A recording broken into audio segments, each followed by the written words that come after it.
Laughter is really healthy in tough situations. Your good humor, it means that your career path is going to be a light to the rest of the world. As a side note, I think it's really valuable to make your friends for life if you have their same sense of humor. You kind of know if you're going to be friends with someone if you laugh at the same jokes. In fact, I remember when I was on a really early date with my husband and for some reason 6 other women, and we went to Titanic. And all of the women in the row were bawling at Titanic, just crying so hard. And here comes Kate Winslet running with the axe. And Jeff and I start laughing, and I was like, it's meant to be. Also, he's really hot. Number 5. Hubris.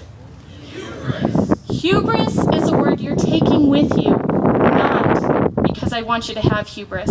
But I think I need to tap into a modern scholar, Dwight K. Schrute of Dunder Mifflin Paper Company. I want to quote him on when he was asked, could you please pitch in at the meal and give a tip? Dwight said, why tip someone for a job I'm capable of doing myself? I can deliver food. I can drive a taxi. I can, and do, cut my own hair. I do, however, tip my urologist because I am unable to pulverize my own kidney stones. Dwight is consistently funny, but at the bottom of who Dwight is, he's actually kind of sad. Because he thinks he is so great at everything, he closes his life and his heart to real relationships. His arrogance and his ego makes it so he cannot be known. His life is more like a black hole of self-appreciation than an actual life of community.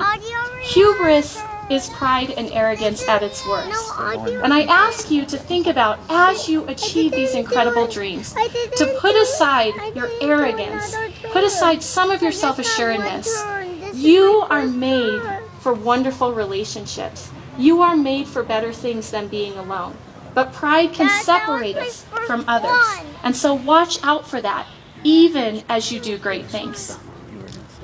The 6th word I want you to take to college is sobriety.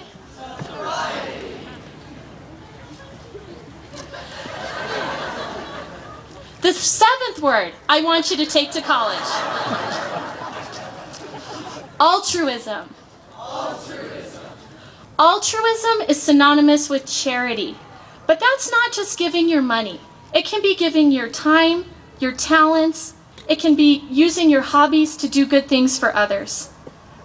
I think a year ago, maybe 2 years ago, Lexi and Nikki and Austin created a Relay for Life team. That's what they wanted to do for a club. They wanted to fight cancer. And at that same time, my mom got cancer. And that was huge for me because they came alongside me and they said, we're in this with you, Mrs. Cook. Your mom has cancer. People in the community suffer from that. We're going to do something about it. Charity helps us to know that we can do something in difficult situations. Charity also helps to keep us from hubris. I encourage you as you move forward. Sorry, just making sure I was on the right word. I don't know why I just panicked just now because I'm doing fine. And then I thought, it's not charity, but it is. Okay, so charity helps us to get outside of ourselves and live in a larger community. Hobbes said, can you really do anything that is selfless? You know what? Who cares? Who cares? When you go and serve others, if it actually feels good and you get something out of it, bonus. It's excellent. Go ahead and do it anyway. Charity is a huge part of a healthy life. Number 8. Discernment. Discernment? Well, I think I need to tell a story. Augie, my 6-year-old son, you didn't think I'd do this without a story about one of the boys, did you? Augie, my 6-year-old son, wants to be on The Biggest Loser. He has a plan for how he's going to do this. He is going to gain 400 pounds so he can go on The Biggest Loser and lose 400 pounds. He looks at the back of every Totino's pizza, and I really don't want to tell you how many I let him eat, but he looks at the back of every Totino's pizza, and I now know that they have 720 calories because he thinks that will get him closer to that goal. He has a plan. He knows what he wants, but he doesn't have very much discernment. Lucky for him, he's my 6-year-old son. He has a lot of people who love him and help him to not reach that goal. Discernment is knowing what to do in a difficult situation. But let me say this, partly because even though you're big, you're 6 to me. You're my babies, you know that. You're 6 to your parents too, even though they love you and they're going to pay a lot of money for you to go to college, you're still 6. And all we want for you to do is reach back and ask us for help.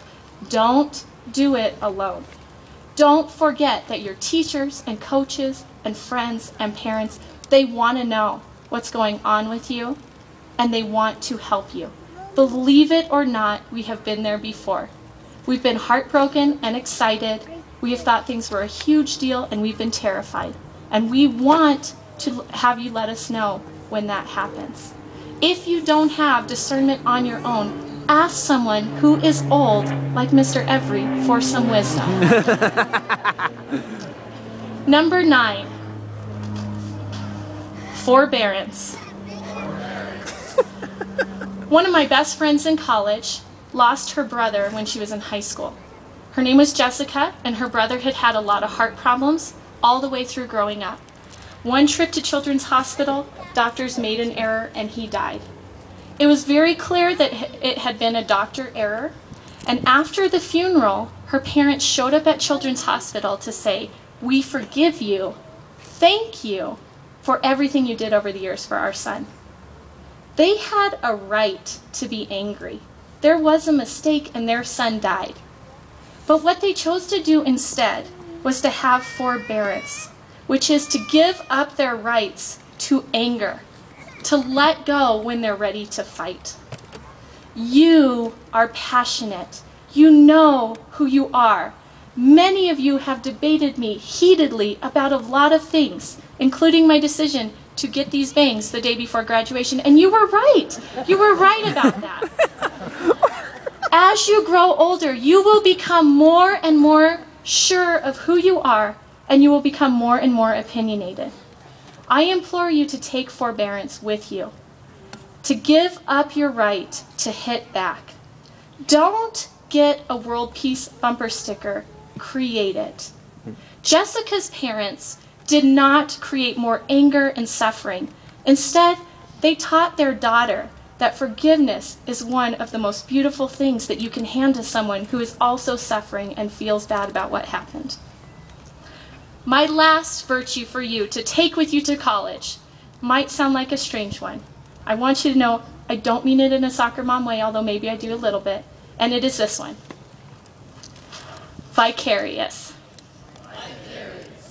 Yesterday, the Frontier teachers did what we always do, which is our kind of amazing ritual of having all the students out of the building. We sit down and we eat breakfast, and Mrs. Mearsman asks each one of us to brag about what we did that year.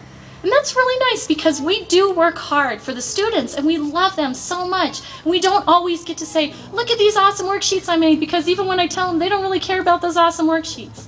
We don't always get to do that. She doesn't even let us raise our hands and have a few big mouths talk and then the other ones are quiet. Every person has to say what they did. By the time we got done with that room, almost no one had said anything that they had done. Everyone had talked about what you had done. Your teachers don't get to be everything. We don't get to be astronauts. We don't get to be ballerinas. We don't get to be sports heroes or business owners because we've chosen to be teachers. And we like it. We're glad about it. What we do get to do is we get to go to hundreds of colleges and try thousands of majors. We get to have you write us back and say, I absolutely love what I am learning. We get to have you come and let us meet your children and your spouses. And we get to maybe have some of you come back and teach in our building someday. We get to live through you. And so do your parents. So with Vicarious, I want to say, 1, remember to tell us what you're doing. We actually really want to know 98% of what you are doing. And the other one is, and Ms. Mearsman mentioned this in the beginning, you may not be famous or have the biggest paycheck, but if you love and invest in others, you will get to live vicariously through their achievements. you will get to do everything you ever wanted to do.